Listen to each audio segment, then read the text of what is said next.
केवल भारत ही नहीं, अभी तो विश्व के विभिन्न देशों में 500 से अधिक छात्र ज्ञान विज्ञान की परंपरा की, योग विज्ञान की परंपरा को प्रतिष्ठापित कर रहे हैं, प्रचारित प्रसारित कर रहे हैं। गुरुकुल की शिक्षा पद्धति केवल एक किसी पाठ्य विषय को पढ़ाने का नहीं होता।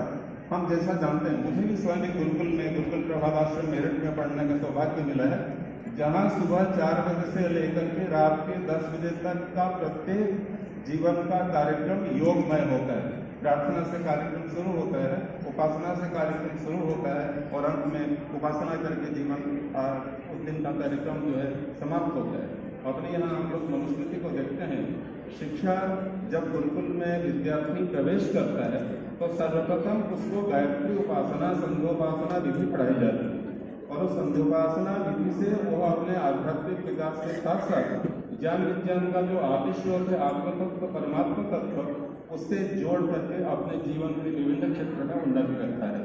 इस ज्ञान विज्ञान की शिक्षा की परंपरा के कारण ही हमारा भारत जो है विश्व गुरु था। आध्यात्मिक शिक्षा पद्धति जब तक हमारे शिक्षा का आधार, शिक्षा का मेरुदंड नहीं बनेगा, तब तक हम भारत को विश्व गुरु के पद पर प्रतिष्ठापित नहीं कर सकते हैं। योग ही एक ऐसा माध्यम है जो संपूर्ण विश्व में भारत को पुनः विश्व गुरु पद पर प्रतिष्ठापित कर सकता है। हम देखते हैं 2015 में अपने माननीय प्रधानमंत्री जी के प्रेरणा से योग दिवस प्रारंभ किया और संयुक्त राष्ट्र संघ के प्राय अधिकांश देशों ने इसको सहर्ष स्वीकारा, क्योंकि योग किसी एक देश, संप्रदाय, जाति, व्यक्ति के लिए नहीं, अभी तो एक सार्वभौम विद्या है, मानव मात्र के, प्राणी मात्र के कल्याण करने की विद्या है। और जो अमृत विद्या है, उस अमृत विद्या से तो सबको जुड़ना ही पड़ेगा, बिना जुड़े जीवन में गति नहीं है। हमारे यहाँ कहा गया है, गई विद्या विदितव्य पराच अपराच, परा विद्या अपरा विद्या।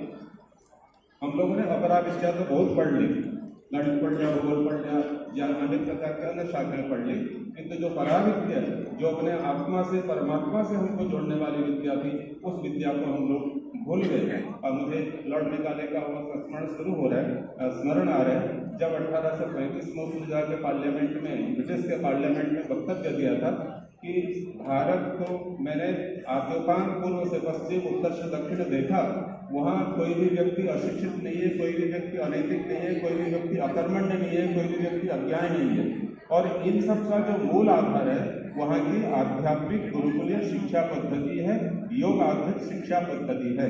और जब तक इस योग आधारित शिक्षा पद्धति को हम लोग नष्ट नहीं कर देंगे, तब तक भारत को हम लोग पूरी तरह से बराबर नहीं रख सकते। और उन लोगों ने विविध माध्यम से अनेक प्रकार के कुचक्र चला करके अपनी जो शिक्षा पद्धति थी, जो योग आधारित शिक्षा पद्धति थी, उसको नष्ट किया। और भारत की आज जो स्थिति है, आज भी हम लोगों को योग कहते हुए इतना गर्व महसूस नहीं होता है जितना कि हमें योगा करते हुए गर्व का महसूस होता है। मैं सबसे करबद्ध प्रार्थना करता हूँ, कृपया योग को योगा न बनाएं।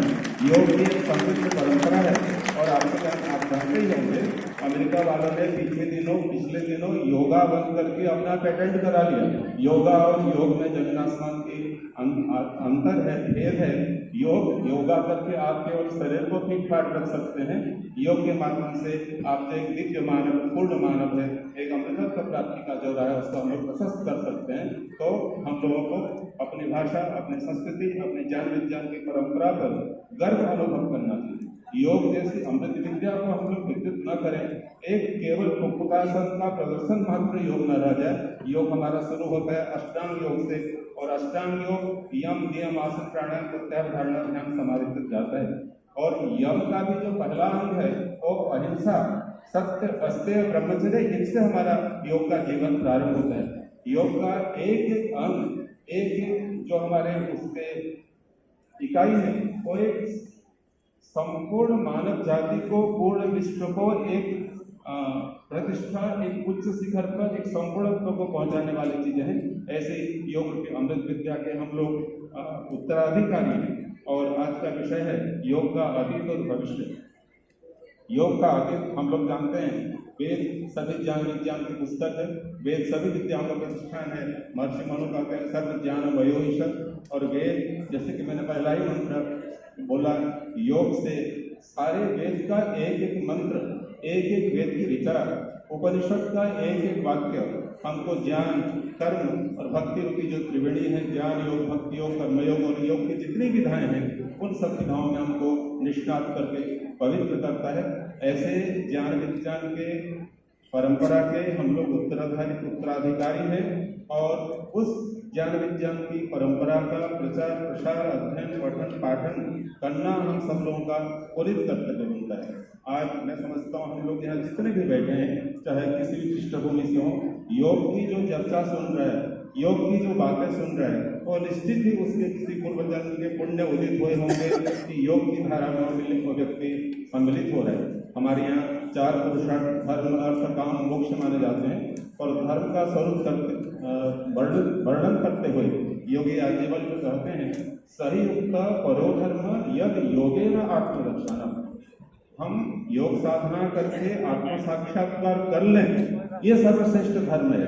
और जितने भी धर्म के अंग हैं सब इसके अंग उपांग हो सकते हैं, लेकिन लक्ष्य सबका यही है किस तरह से हम लोग अपने अंतिम लक्ष्य मानव जीवन का जो पूर्णत्व प्राप्ति का लक्ष्य है, आत्म साक्षात्कार का जो लक्ष्य है, उस लक्ष्य को प्राप्त कर लें। और उस आत्म साक्षात्कार करने के बाद व्यक्ति में किसी प्रकार के दुख शोक जो सर्वत्र शास्त्रतत्व का दर्शन करता है वह जीवन में परिपूर्ण हो जाता है। जीवन में किसी भी प्रकार की न्यूनता उसके जीवन में नहीं रहता। योग का लक्ष्य ही है हम केवल शरीर को स्वस्थ रखें, ये योग का लक्ष्य नहीं है। ये तो जैसे मैं इस भवन पे पहुंचा, इस भवन में पहुंचते हुए रास्ते की जो सुविधाएं, फूलों के संबंधी, एयर कंडीशन की ठंडी हवा, यहाँ का सौंदर्य तो मुझे अपने आप मिल जाएगा। लक्ष्य यहाँ तक पहुंचने का लक्ष्य है।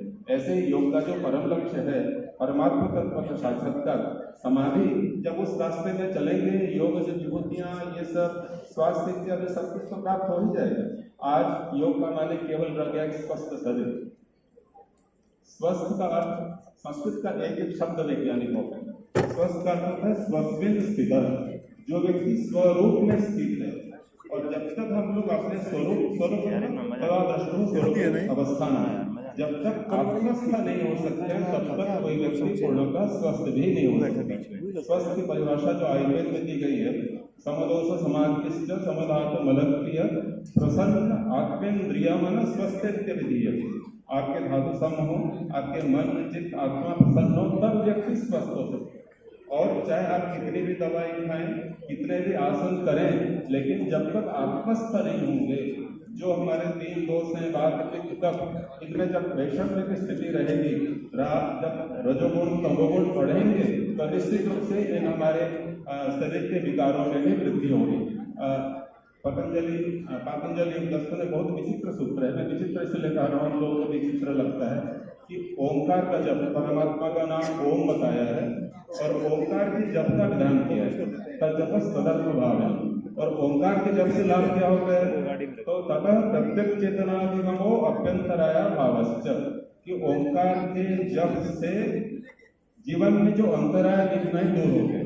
और सबसे पहला अंतराय क्या है, वो कहते हैं व्याधि स्नान संशय। आप सब लोग योग दर्शन पढ़े हुए, व्याधि स्नान संशय प्रमाद आलस्य इत्यादि गिनाया। तो ओंकार के जप से व्याधियां बीमारियां कैसे दूर हो रही हैं।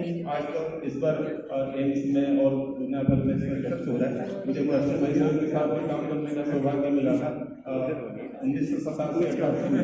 तब उन दिनों उनका जो भावात्मक ध्यान था उसमें प्रयोग किया जाता था कि जो व्यक्ति आधे घंटा तक भावात्मक ध्यान करता है उसके शरीर में बहुत सारे जो ग्लैंड्स निष्क्रिय रहते हैं वो सक्रिय होते हैं। और उनकी सक्रियता के कारण शरीर में जो रोग प्रतिरोधक क्षमता है उसकी वृद्धि होती है और उससे व्यक्ति स्वस्थ होता है। इस बात को महर्षि महेश्वर सिद्ध करें न करें, हमारे यहाँ उपनिषदों में बहुत स्पष्ट शब्द में कहा गया कि ऋषि लोग बड़े लंबे दीर्घ आयु हुआ करते थे। क्यों दीर्घ आयु वाले हुआ करते थे, ऋषयो दीर्घ संख्या दीर्घमायुर अवाप्नुवन। ऋषि लोग लंबे समय तक दीर्घकाल तक संध्योपासना करते थे। उस दीर्घकालीन संध्योपासना का परिणाम वो दीर्घ आयु को प्राप्त हो गया। आजकल जितने भी हम लोगों के अनेक प्रकार की बीमारियां हैं, शुगर है, ब्लड प्रेशर है, हमारे चिकित्सक यहाँ तक कहते जा रहे हैं कि अधिकांश लोग जो हमारे मनोकाय साइकोसोमेटिक बीमारियां हैं, आप लोग योग के विज्ञान को जानते हैं, किस तरह हमारे मन विकृत होने से मनोमय को, हमारे प्राणमय को उसको विकृत करता है, प्राणमय को